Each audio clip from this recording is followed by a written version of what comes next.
Bismillahirrahmanirrahim. Assalamualaikum warahmatullahi wabarakatuh. Alhamdulillah wassalatu wassalamu ala rasulillah wa ala alihi wa sahbihi wa man walah wa la hawla wa la quwwata illa billah. Raditu billahi rabba wa bil islami dina wa bi muhammadin nabiyya wa rasula. Rabbi shrah li sadri wa yassir li amri wa hlul 'uqdatam min lisani yafqahu qawli, amma ba'd. Alhamdulillah, kita sekarang masuk ke dalam pertemuan keempat dari mata kuliah membahas kitab fikih. Pada pertemuan yang lalu kita sudah membahas tentang mazhab Syafi'i, bagaimana sejarahnya, siapa itu Imam Syafi'i, apa saja usul yang digunakan dalam berijtihad dalam mazhab Syafi'i, dan juga kita sudah membahas tentang silsilah literatur yang ada dalam mazhab Syafi'i. Maka sesuai dengan urutan perkembangan mazhab pertama kali, saya akan membahas pada pertemuan kali ini tentang mazhab Hanafi, karena muncul pertama kali adalah mazhab Hanafi, lalu kemudian mazhab Maliki, lalu kemudian mazhab Syafi'i, dan kemudian mazhab Hambali. Hanya karena kita lebih dekat kepada mazhab Syafi'i, maka pertama kali saya membahas mazhab Syafi'i dulu, lalu kemudian sekarang saya akan membahas tentang mazhab Hanafi. Sebelum kita masuk ke dalam mazhab Hanafi, saya akan menjelaskan tentang kondisi hukum Islam pada zaman tabi'in. Karena Imam Abu Hanifah An-Nu'man bin Thabit, beliau itu masih termasuk generasi tabi'in. Pada zaman Khalifah Umar bin Khattab, kita sudah tahu bahwasannya daerah kekuasaan umat Islam itu terbentang dari Persia sampai ke Mesir. Namun zaman Umar bin Khattab, beliau masih melarang para sahabat untuk berpindah. Hingga akhirnya di zaman Umar bin Khattab, para sahabat masih berkumpul di sekitar Mekah dan Madinah. Namun ketika zaman Utsman bin Affan, setelah melihat daerah kekuasaan Islam itu sangat luas, maka akhirnya Sayyidina Utsman bin Affan, beliau membolehkan para sahabat untuk pergi ke daerah-daerah. Para sahabat itu pergi ke daerah-daerah membawa Islam, membawa pemahaman agama mereka masing-masing. Dan sahabat itu mereka memiliki perbedaan pemahaman, perbedaan tingkatan pemahaman keagamaan. Samalah seperti antum, ada yang sekarang hadir, besoknya tidak, ada yang kemarinnya tidak hadir, sekarang hadir, dan Rasul kan di akhir tidak mengadakan UAS, hingga akhirnya tidak ada penyeragaman pemahaman antara para sahabat. Maka akhirnya para sahabat itu pergi ke daerah-daerah membawa pemahaman mereka masing-masing, membawa metode ijtihad masing-masing. Nah, itu terjadi di zaman Sayyidina Utsman. Ada yang tetap di Madinah seperti Siti Aisyah, lalu kemudian Abdullah bin Umar. Ada yang di Mekah seperti Abdullah bin Abbas. Ada juga yang pergi ke Mesir seperti Amr bin As dan Abdullah bin Amr bin As. Ada juga yang pergi ke Kufah.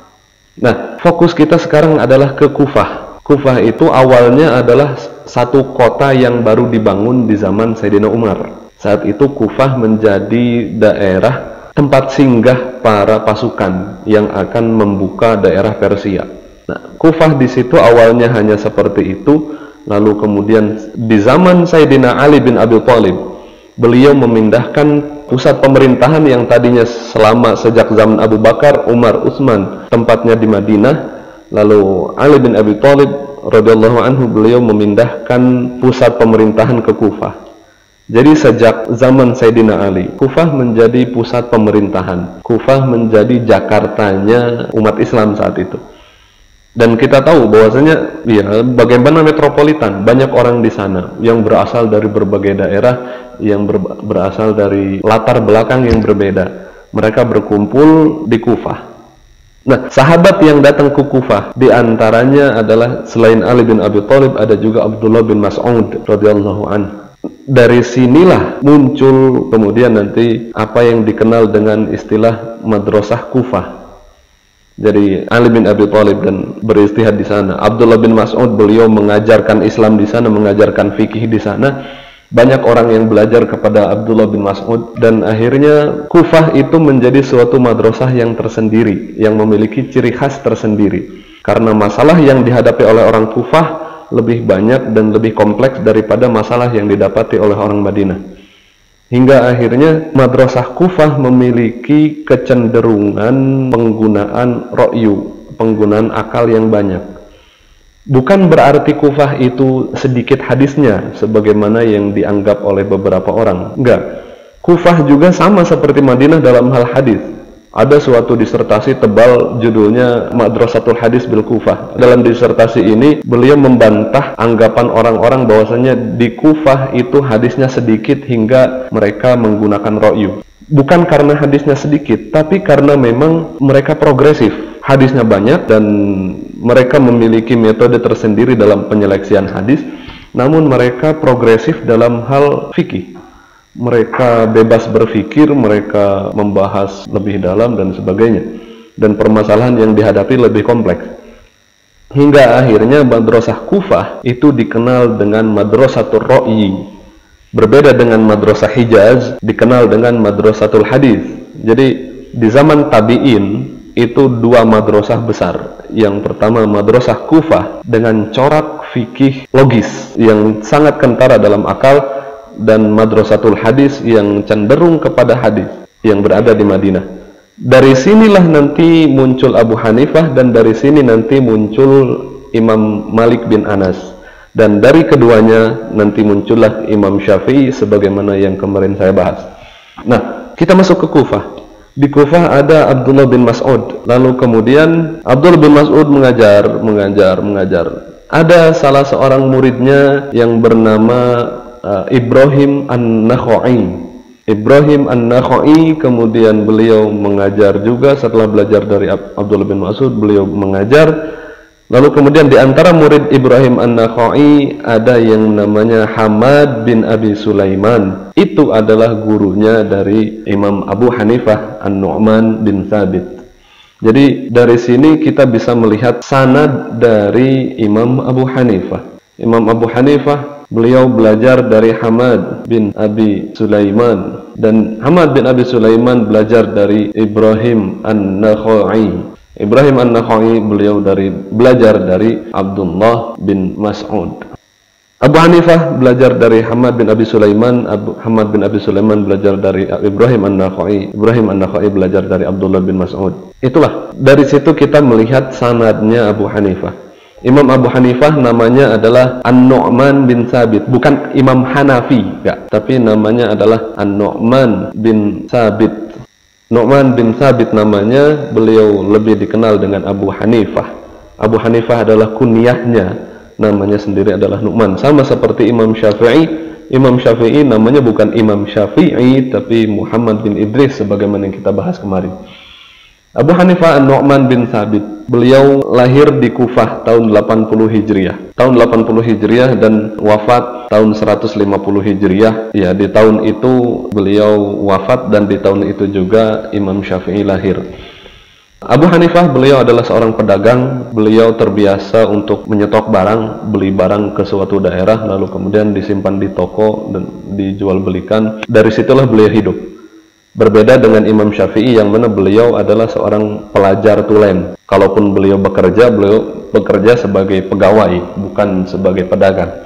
Tapi kalau Imam Abu Hanifah, beliau adalah seorang pedagang. Nah, Imam Abu Hanifah, beliau seperti tadi kita ketahui, beliau besar dari Madrasah Ahlur Ra'yi. Corak fikih yang lebih luas dalam menggunakan akal. Itu pun akhirnya menjadi corak Abu Hanifah dalam mengajar. Imam Abu Hanifah dikenal sebagai orang yang mengembangkan fikih prediktif atau fikih takdiri. Fikih yang mana memikirkan suatu hal yang belum terjadi lalu kemudian membahas hukumnya. Imam Abu Hanifah terbiasa melemparkan pertanyaan kepada muridnya agar muridnya itu berpikir, agar muridnya itu membahas permasalahan itu. Bagaimana kalau misalkan ini, lalu para muridnya membahas, kalau seperti ini maka seperti ini, dan sebagainya dan sebagainya. Itu adalah corak yang dimiliki oleh Imam Abu Hanifah, yang mana corak ini awalnya tidak dikenal, bahkan ditentang oleh banyak orang, meskipun di kemudian hari corak fikih ini juga digunakan oleh seluruh mazhab, hingga mazhab Syafi'i pun menggunakan corak seperti ini. Tapi yang memulai corak fikih seperti ini, membahas suatu hal yang belum terjadi dan berdebat tentang itu, itulah Abu Hanifah yang pertama kali. Dan Abu Hanifah tidak otoriter dalam mengajar. Abu Hanifah lebih demokratis, Hingga akhirnya proses pembelajaran yang terjadi di Madrasah Abu Hanifah itu masing-masing bisa mengajukan pendapatnya masing-masing. Hingga akhirnya inilah corak yang khusus dimiliki oleh mazhab Abu Hanifah. Tidak seperti mazhab Syafi'i yang mana Imam Syafi'i itu sebagai seorang tokoh sentral dalam mazhab Syafi'i. Tapi kalau dalam mazhab Abu Hanifah, mazhab Hanafi, Imam Abu Hanifah tidak menjadi tokoh sentral. Namun tokoh sentral dalam mazhab Hanafi itu ada 3. Yang pertama adalah Abu Hanifah, yang kedua adalah muridnya yaitu Abu Yusuf, dan yang ketiga adalah Muhammad bin Al-Hasan Asy-Syaibani. Ini adalah trimurti untuk madhab Hanafi. Jadi kalau dalam madhab Syafi'i kita hanya mengenal Imam Syafi'i, sedangkan pendapat dari Imam Muzani misalkan atau imam yang lain, muridnya tidak terlalu memiliki posisi yang sama dengan Imam Syafi'i. Namun Abu Hanifah berbeda. Abu Yusuf dan Muhammad bin Hasan Asy-Syaibani, mereka berdua adalah sama-sama mujtahid mutlak. Mereka sama-sama memiliki kemampuan ijtihad yang luar biasa. Hingga dalam mazhab Hanafi, pendapat mazhab adalah pendapat yang dikeluarkan oleh tiga-tiganya, meskipun ternyata tiga-tiganya ini berbeda pendapat. Itulah hingga akhirnya dalam mazhab Abu Hanifah, dalam mazhab Hanafi itu mazhabnya sangat luas karena tokoh sentralnya nggak cuma 1 tapi 3. Nah, Abu Yusuf dan Muhammad bin Hasan Asy-Syaibani, Muhammad bin Hasan Asy-Syaibani kita tahu beliau adalah guru dari Imam Syafi'i. Imam Syafi'i belajar fikihnya Abu Hanifah dari beliau. Nah, Muhammad bin Hasan Asy-Syaibani adalah orang yang paling berjasa dalam penulisan buku. Abu Hanifah, beliau tidak banyak mencatat, beliau tidak banyak menulis. Bahkan orang hanya mengetahui tulisan Abu Hanifah itu adalah Al-Fiqhul Akbar, yang isinya justru tentang akidah. Dan juga ada juga Musnad Abu Hanifah, tapi itu bukan musnad beliau yang nulis, tapi murid-muridnya yang nulis. Tapi pendapat-pendapat Abu Hanifah, begitu juga pendapat Abu Yusuf dan pendapat Muhammad bin Hasan Asy-Syaibani sendiri, itu banyak dituliskan oleh Muhammad bin Hasan Asy-Syaibani. Muhammad bin Hasan Asy-Syaibani, beliau tidak hanya ahli fikih, beliau juga ahli hadis. Muhammad bin Hasan Asy-Syaibani, beliau juga meriwayatkan hadis dari Imam Malik. Bahkan kitab Al-Muwatta karya Imam Malik itu juga diriwayatkan oleh Muhammad bin Hasan Asy-Syaibani. Ini menunjukkan bahwasanya salahlah anggapan orang bahwasanya mazhab Hanafi itu tidak kenal sama hadis atau jauh dari hadis. Karena Muhammad bin Hasan Asy-Syaibani sendiri adalah seorang muhaddits. Jadi Muhammad bin Hasan Asy-Syaibani, beliau menulis buku banyak, isinya adalah pendapat Abu Hanifah, Abu Yusuf dan Muhammad bin Hasan Asy-Syaibani sendiri. Nah, maka kita sekarang masuk ke dalam silsilah literatur dalam mazhab Hanafi. Sebagaimana tadi saya katakan, Muhammad bin Hasan Asy-Syaibani, beliau memiliki buku yang banyak. Beliau menulis buku yang sangat banyak. Maka akhirnya kitab utama dalam mazhab Hanafi itu adalah tulisan-tulisan dari Muhammad bin Hasan Asy-Syaibani. Semuanya nanti bermula dari tulisan-tulisan itu. Dalam mazhab Hanafi ada beberapa klasifikasi kitab. Klasifikasi pertama adalah kitab Al-Usul. Kitab Al-Usul ini adalah kitab paling utama, kitab sumber. Kalau dalam mazhab Syafi'i kita kenal kemarin ada kitab Al-Um, ada kitab Al-Imla, ada kitab Al-Mukhtasar Al-Muzani dan Mukhtasar Al-Buwaiti. 4. Itu adalah usul dalam mazhab Syafi'i. Tapi kalau dalam mazhab Hanafi, usulnya pertama ada yang disebut dengan Zahirur Riwayah. Apa itu Zahirur Riwayah? Ini bukan nama kitab. Ini kumpulan kitab. Zahir Riwayah adalah kitab-kitab yang mengumpulkan pendapat-pendapat Abu Hanifah, Abu Yusuf dan Muhammad bin Hasan Asy-Syaibani. 3 ini yang diriwayatkan secara mutawatir. Atau bahkan Al-Usul itu sendiri itu diriwayatkan secara mutawatir. Al-Usul ini pendapat-pendapat yang diriwayatkan secara mutawatir. Nah, Zahir Riwayah adalah buku-buku yang ditulis oleh Muhammad bin Hasan Asy-Syaibani. Bukunya ada 6. Pertama ada Al-Jami'ul Kabir, yang kedua Al-Jami'us Shaghir, yang ketiga ada As-Sayrul Kabir, yang keempat ada As-Sayrus Shaghir, yang kelima ada Al-Mabsut, dan yang keenam ada Az-Ziyadat. 6 buku ini semuanya ditulis oleh Imam Muhammad bin Hasan Asy-Syaibani. Dan buku-buku ini, pendapat-pendapat yang terdapat dalam buku-buku ini diriwayatkan secara mutawatir dari guru kepada murid yang banyak meriwayatkan lagi kepada murid yang banyak lagi, dan sebagainya dan sebagainya. Nah, itu tadi kitab Zahirul Riwayah atau riwayat yang paling jelas, yang mutawatir, yang dituliskan oleh Muhammad bin Hasan Asy-Syaibani. Lalu kemudian buku yang banyak itu dikumpulkan dan diringkas menjadi satu buku, menjadi kitab Al-Kafi yang ditulis oleh Al-Hakim Asy-Syahid Al-Marwazi. Nah, kitab Al-Kafi ini sebagai kumpulan dari kitab Zahirul Riwayah tadi menjadi kitab Al-Kafi. Lalu kemudian kitab Al-Kafi ini disyarah oleh Imam As-Sarakhsi dalam kitab Al-Mabsut. Jadi kitab-kitab Zahirul Riwayah diringkas, dikumpulkan dan diringkas menjadi kitab Al-Kafi, lalu kemudian disyarah, dijelaskan oleh Imam As-Sarakhsi dalam kitab Al-Mabsut. Maka untuk mengetahui kitab usul, kita bisa pertama kali melangkah melalui kitab Al-Mabsut karya As-Sarakhsi ini. Jadi untuk mengetahui kitab-kitab usul, kitab-kitab paling utama dalam mazhab Hanafi, kita bisa mulai dari buku ini. Itu adalah buku tingkatan pertama, buku usul, buku yang paling utama dalam mazhab Hanafi. Yang kedua ada An-Nawadir. Yang dimaksud dengan Nawadir itu apa?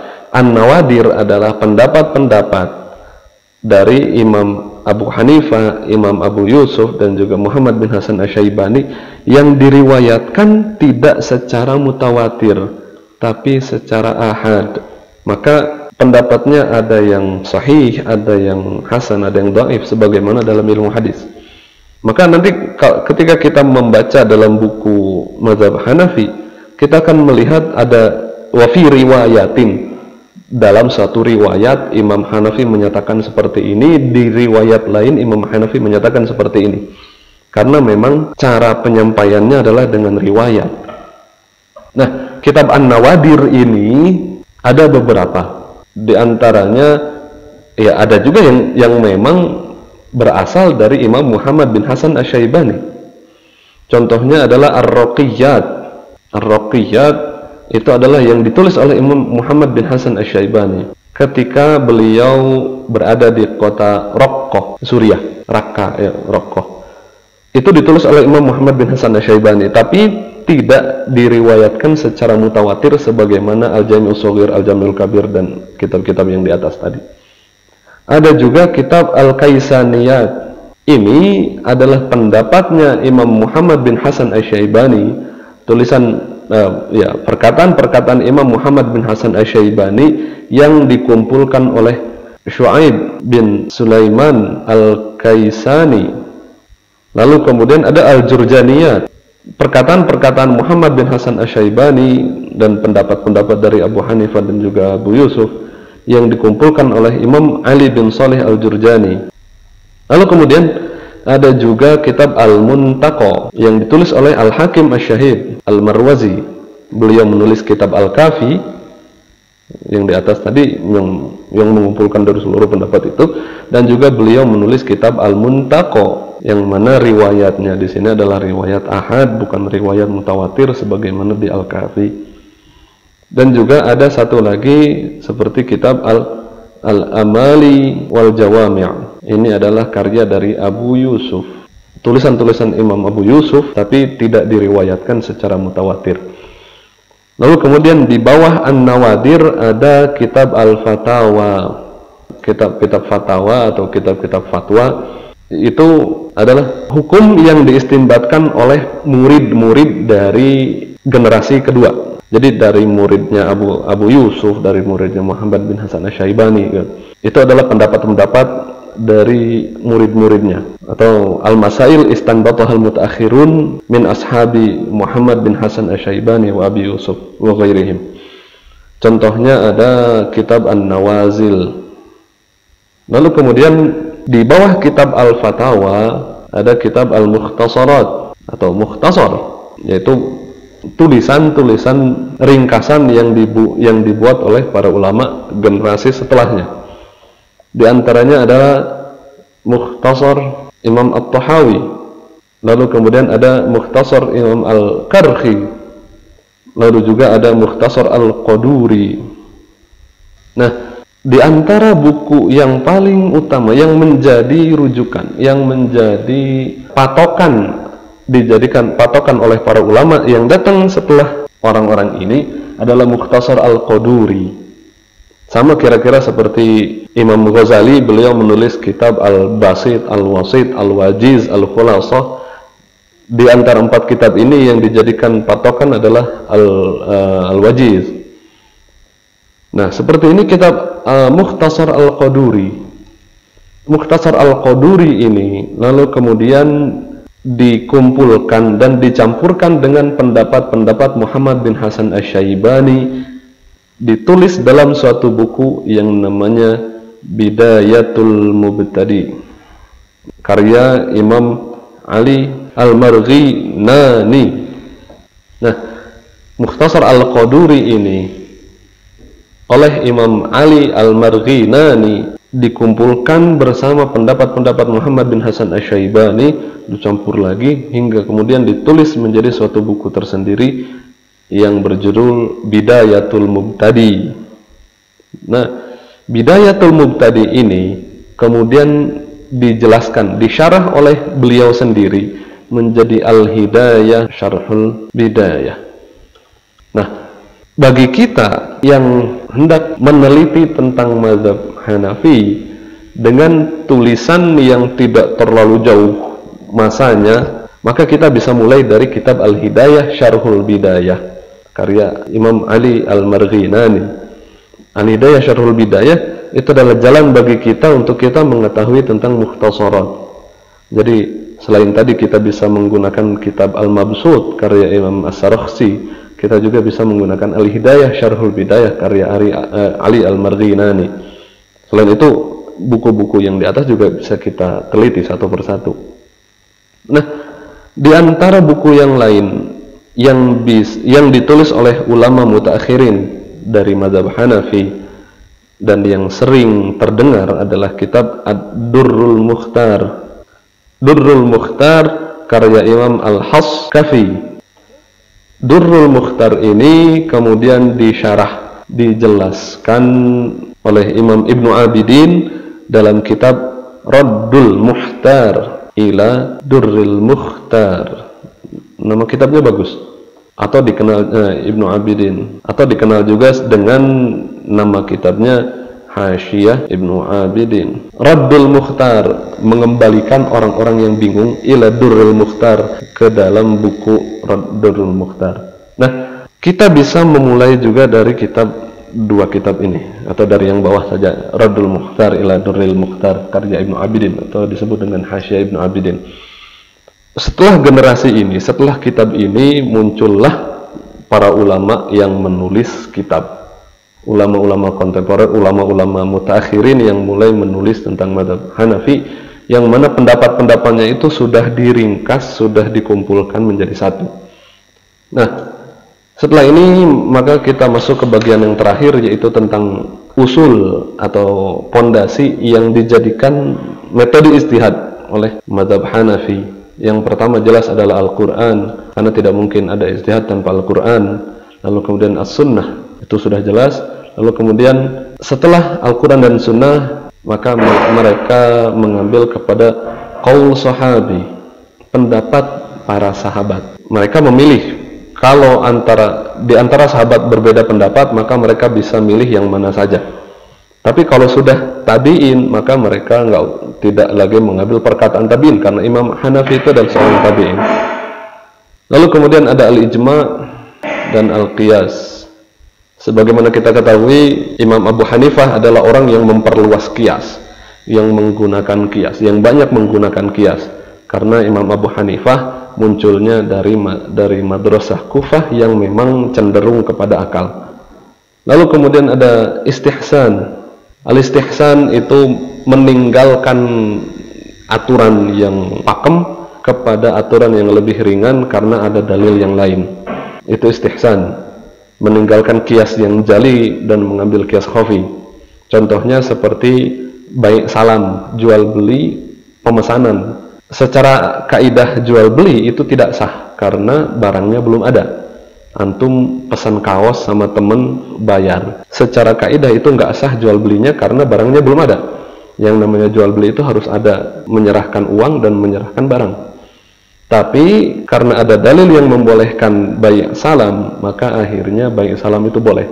Maka itulah istihsan, meninggalkan aturan yang baku dan mengambil aturan yang lebih ringan.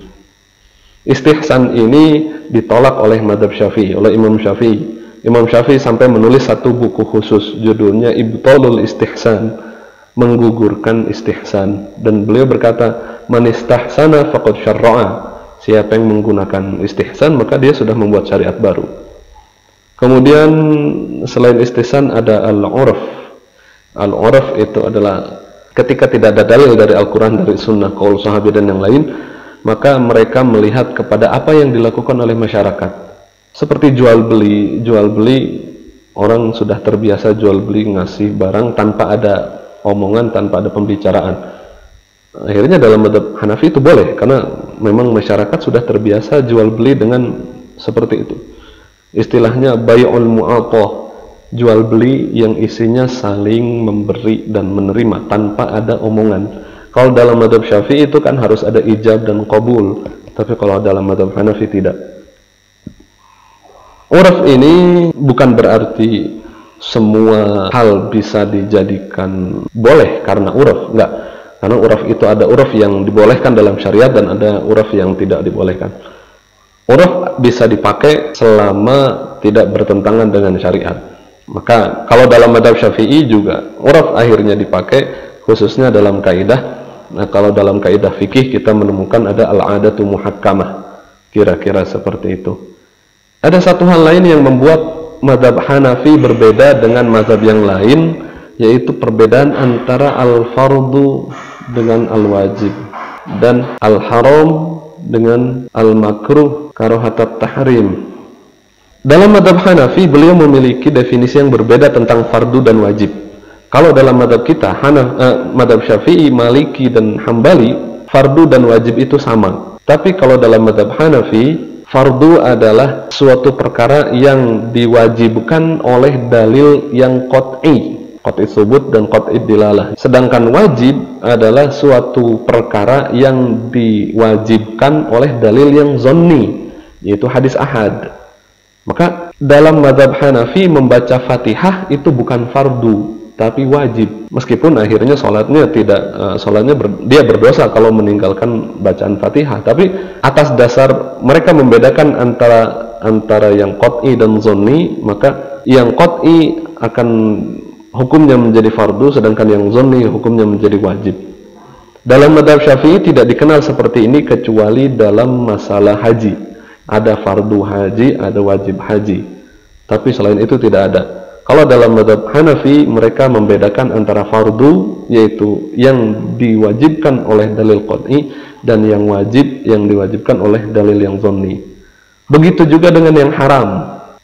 Mazhab Hanafi membedakan antara haram dengan makruh tahrim. Haram itu adalah perkara yang dilarang oleh dalil qat'i.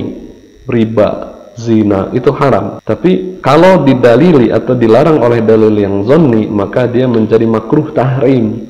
Tidak mencapai derajat haram, tapi makruh tahrim. Karena ini hanya sebagai bentuk kehati-hatian mereka dan menunjukkan betapa dalamnya pemikiran mazhab Hanafi, betapa detailnya mereka dalam masalah fikih. Kira-kira demikian sedikit penjelasan tentang mazhab Hanafi beserta silsilah bukunya, murid-muridnya, dan kemudian usul dari mazhab Hanafi. Mari kita pahami bersama-sama, karena kita tidak akan bisa mengenal buku-buku mazhab sebelum kita tahu silsilah dari mazhab itu sendiri dan silsilah dari bukunya. Kalau kita langsung mencari kitab, sama seperti kita masuk ke dalam perpustakaan dan kita bingung, kita mau baca buku yang mana, karena kita tidak bisa membedakan mana buku yang utama dan mana yang tidak. Tapi setelah penjelasan ini, minimal kita tahu, oh ternyata ini buku yang utama, di bawahnya ada buku ini, di bawahnya ada buku ini, dan ada buku ini. Kira-kira seperti itu penjelasan dari saya. Semoga bermanfaat. Jaga kesehatan, jangan banyak keluar. Semoga kita sama-sama dijaga oleh Allah Subhanahu wa taala. Wabillahi taufiq wal hidayah. Assalamualaikum warahmatullahi wabarakatuh.